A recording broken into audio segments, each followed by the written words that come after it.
कि अगर वो भाई मुझे कह देता, जो नास्तिक टाइप बंदा था, अगर मुझे वो बोल देता भी चर्च वालों का सत्संग है या ईसा मसीह का सत्संग है, मैं कभी भी ना जाता। लेकिन उसने मुझे बात ही ऐसी कही भी एक रब का बंदा आया है, हमने वहां जाना है। सो मैं वहां पे गया और सचमुच परमेश्वर ने मेरे जीवन को बदला। इस तरीके से मैं परमेश्वर के चरणों में आया और वहां से जब मैं वापस अपने घर में आया बड़ी खुशी खुशी के साथ, और मैंने अपने पेरेंट्स को, अपने घर वालों को बताया, तो मेरा बड़ा विरोध किया गया मेरे घर के अंदर ही। मेरी मम्मी पापा, मेरे भाई बहन सब मेरे विरोध में हो गए। मैं परमेश्वर का धन्यवाद करता हूं, लेकिन मैं प्रेयर में, प्रार्थना में लगा रहा, प्रार्थना करता रहा और परमेश्वर से प्रार्थना किया, प्रभु जैसे आपने मेरी ज़िंदगी को बदला है आप इन्हें भी बदल दीजिए। और मैं ऐसे मतलब कि प्रार्थना करता रहा। मैं आपको बताना चाहता हूं कि मेरे परिवार वालों ने बस मुझे बाहर ही नहीं निकाला, बाकी सब कुछ इन्होंने मेरे साथ किया। और लगभग 10 दिन बड़ा कष्टों का सामना मुझे करना पड़ा। और 10 दिन के बाद सो मेरे पेरेंट्स ने बोला भाई चलो एक ही परमेश्वर है, प्रार्थना करता है, कोई बात नहीं। सो मुझे थोड़ी राहत मिली। उसके बाद मैंने बाइबल लिया, उसको पढ़ना शुरू किया। धीरे धीरे मैंने अपने परिवार को भी बताना शुरू किया। और मेरे परिवार वाले मेरे बहुत विरोध करते थे, गालियां निकालते थे मुझे, आपको निकाल देंगे, ऐसा बहुत कुछ मुझे बोलते थे। और एक मेरा भाई मुझसे बड़ा है, वो तो ऐसा बोलता था कि हमारे घर में कोई पास्टर नहीं आना चाहिए। अच्छा जी। अगर पास्टर आ गया तो मैं छुरी निकाल दूंगा उसके अंदर से। लेकिन मैं परमेश्वर का धन्यवाद करता हूं, आज वो मेरे भाई लुधियाना में ही जमालपुर में रहकर वो सेवकाई कर रहे हैं, पास्टर हैं। मैं परमेश्वर का धन्यवाद करता हूं। और मेरे पिताजी बहुत ज़्यादा प्रार्थना करने वाले एक दिन बन गए।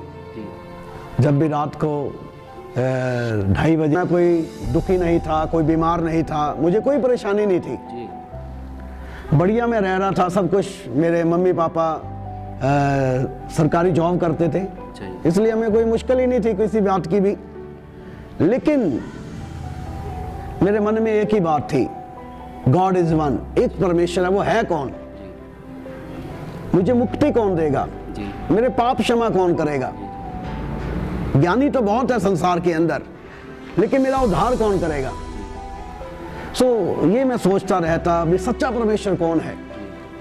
और जब मैंने प्रभु यीशु मसीह के बारे में जाना कि प्रभु यीशु मसीह ने कहा मार्ग भी मैं हूं, जीवन भी मैं हूं और सत्य भी मैं हूं, सचमुच परमेश्वर ने मेरे जीवन को बदला। और मैं इसलिए परमेश्वर के मानना शुरू किया प्रभु यीशु मसीह को, क्योंकि पवित्र बाइबल में लिखा हुआ है कि मैं स्वर्ग का दरवाजा हूं जी। और प्रभु यीशु मसीह ने कहा मैं ही मुक्तिदाता हूं, मुझसे बिना किसी और से मुक्ति नहीं मिल सकती। क्योंकि पवित्र बाइबल में एक वचन भी लिखा हुआ है, आकाश के नीचे पृथ्वी के ऊपर कोई दूसरा नाम नहीं दिया गया जिसके द्वारा तुम्हारा उद्धार हो सकता है। केवल एक ही प्रभु यीशु मसीह, जिसके द्वारा हमें मुक्ति मिल सकती है, हमारे पाप क्षमा हो सकते हैं। इसलिए मेरा खास कारण प्रभु यीशु मसीह को मानने का एक ही है कि प्रभु यीशु मसीह मुक्तिदाता है। प्रभु यीशु मसीह के बिना हमारे पाप क्षमा नहीं हो सकते। तो ये मेरा खास कारण है कि मैंने प्रभु यीशु मसीह को मानना शुरू किया और अपना जीवन मैंने प्रभु यीशु मसीह को दिया। और गलत तरीके से मतलब कि लोगों के साथ हो गई। ऐसे कुछ लड़के मेरे साथ मिल गए जिनके साथ मैं रहकर मैंने शराब भी पीनी शुरू कर दी, पढ़ाई के साथ साथ ही जब मैं पढ़ रहा था। और एक समय तो ऐसा आया कि मैं 2-2 बोतलें शराब पीने लगा। अच्छा जी। गाली निकालने लगा, लड़ाई झगड़े करने लगा। और लेकिन उसके साथ साथ फिर मैं पूजा पाठ तो करता ही था जी। मेरी मतलब कि विश्वास तो पूरा मेरा भगवान के ऊपर ही था। भाई सच्चा परमेश्वर है कोई, जिसने जमीन और आसमान को बनाया है, जिसने सारी सृष्टि की रचना की है, जिसने मुझे भी बनाया है, जिसने मुझे जिंदा रखा है। कोई तो है जिसने सब कुछ बनाया है।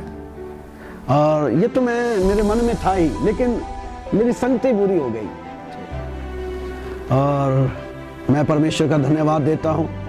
अगर मैं अपना जीवन परमेश्वर को ना देता, हो सकता कोई मुझे गोली मार देता, हो सकता कि मुझे कोई उम्र कैद की सजा हो जाती, क्योंकि मेरा कार्य थोड़ा आगे बढ़ रहा था। क्या हो जाता कुछ पता नहीं था। और मैं परमेश्वर का धन्यवाद देता हूं कि परमेश्वर ने मेरी जिंदगी को बदल दिया।